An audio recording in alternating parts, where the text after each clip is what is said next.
Sometimes the most dangerous thing isn't society limiting you, it's you limiting yourself.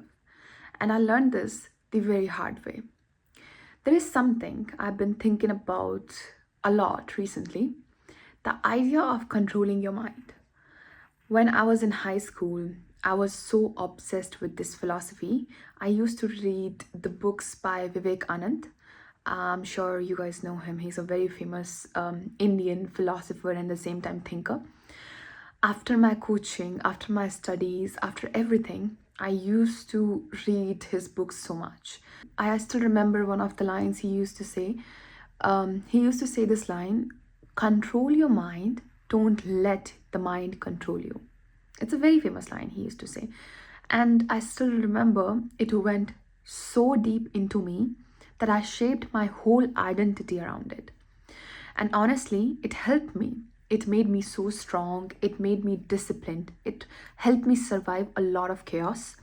But maybe it also made me forget part of myself, which I used to love before. Because the thing about controlling your mind is if you do it too much, you stop growing.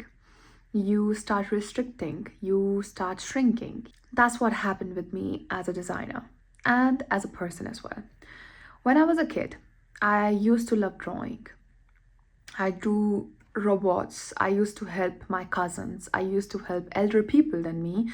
I still remember this incident when I was in second grade.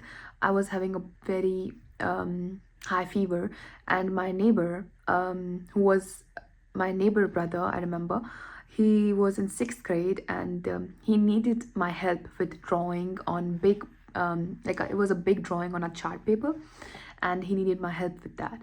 And I did help him. I still remember it, and it was kind of like in my deeper mind. The drawing, I still remember I do a robot and for a computer science class, and the professor, like his teacher, loved it. And it's insane, like I was good at it. And then somewhere along the way, I lost that part of me. Not because I stopped liking it, but because I created a new identity for myself. The science girl, the rational one, the coding one, the research one, and the serious one, the one who don't do art. And I controlled my mind so much, and I told myself graphic design isn't for me. I convinced myself I wasn't good at it. I limited myself before the world could. I stopped volunteering for design roles. I never put my hand up for visual work. I avoided opportunities. I forgot that I was once good at this. Until recently. I started working on this, one of my uni project, where I'm working on this booklet with my friend, with my team, and I'm doing graphic design part as well. And I felt something I haven't felt in so long. I felt joy, like real joy. I felt it. And for the moment, I thought, wait, I'm actually good at this, and I love it as well. Like other things I love, like I love other research and all that stuff, right?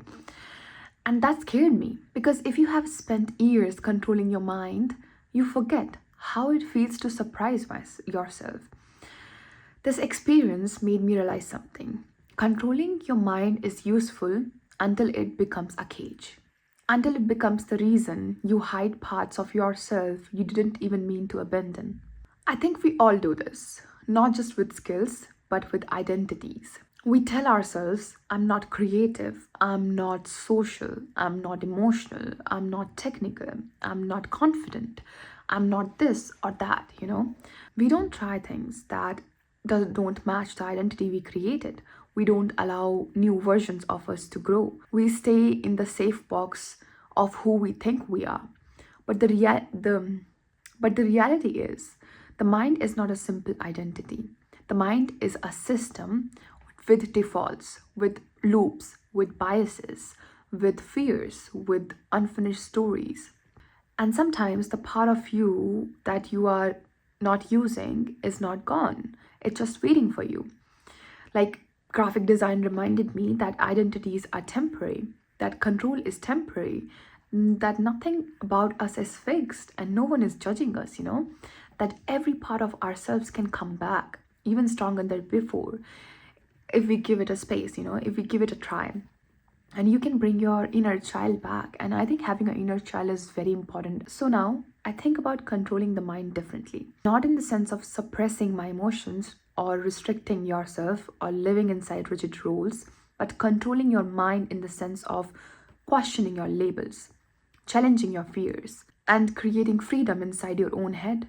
That's my new definition of control.